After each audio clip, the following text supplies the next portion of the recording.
ఈ ప్రభుత్వం రేవంత్ రెడ్డి గారి నాయకత్వంలో ఈ ప్రభుత్వం మేము కృష్ణా నదిపై ప్రాజెక్టులు ఎవరికి అప్పచెప్పలేదు, అప్పచెప్పే ప్రసక్తే లేదు.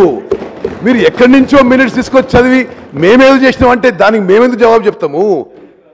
ఇంకోటి స్పీకర్ సార్, మీ ద్వారా యావత్ తెలంగాణ ప్రజానీకానికి తెలియజేస్తున్నాం.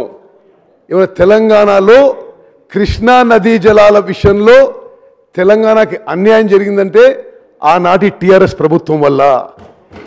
ముఖ్యమంత్రి గారు చెప్తున్న విషయం నేను మళ్ళీ రిపీట్ చేస్తున్నా. సాంప్రదాయంగా water share allotment is based on catchment area, is based on drought prone area, is based on population. ఈ అన్ని పారామీటర్స్లో కృష్ణా నదీ జలాలపై తెలంగాణకి రావాల్సిన 68 to 70% వాటా వాళ్ళు వదులుకొని 2014 నుంచి 2014-15 నుంచి పోయిన సంవత్సరం వరకు తెలంగాణకి 299 టీఎంసీలు 512 టీఎంసీలు ఆంధ్రాకు ఒప్పుకుంది గత టీఆర్ఎస్ ప్రభుత్వం.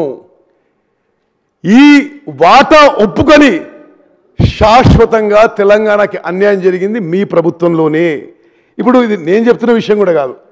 నామా నాగేశ్వరరావు గారు నిన్న పార్లమెంట్ను అడిగిన ప్రశ్నకి కేంద్ర ప్రభుత్వం ఇచ్చిన జవాబు ఆనాటి 2 ప్రభుత్వాలు ఒప్పుకున్నాయి. This is the biggest damage, serious damage to interest of Telangana farmers.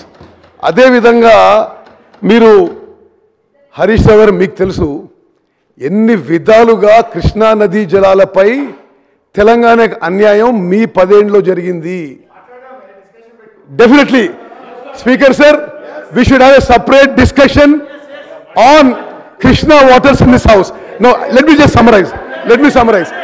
వీరి హయాంలో కేసీఆర్ గారు ముఖ్యమంత్రి ఉండగా తెలంగాణ రాష్ట్రానికి అన్యాయం చేస్తూ ఆంధ్రప్రదేశ్ ప్రభుత్వం రాయలసీమ లిఫ్ట్ ఇరిగేషన్ స్కీమ్ కింద 8 TMC per day 8 TMC per day తీసుకుపోవడానికి వీళ్ళు అనుమతిచ్చిండ్రు. దాని తర్వాత కేసీఆర్ గారు జగన్మోహన్ రెడ్డి గారు ఏకాంత చర్చలు జరిపినరా లేదా? అక్కడనే ఈ కుట్ర జరిగిందా లేదా?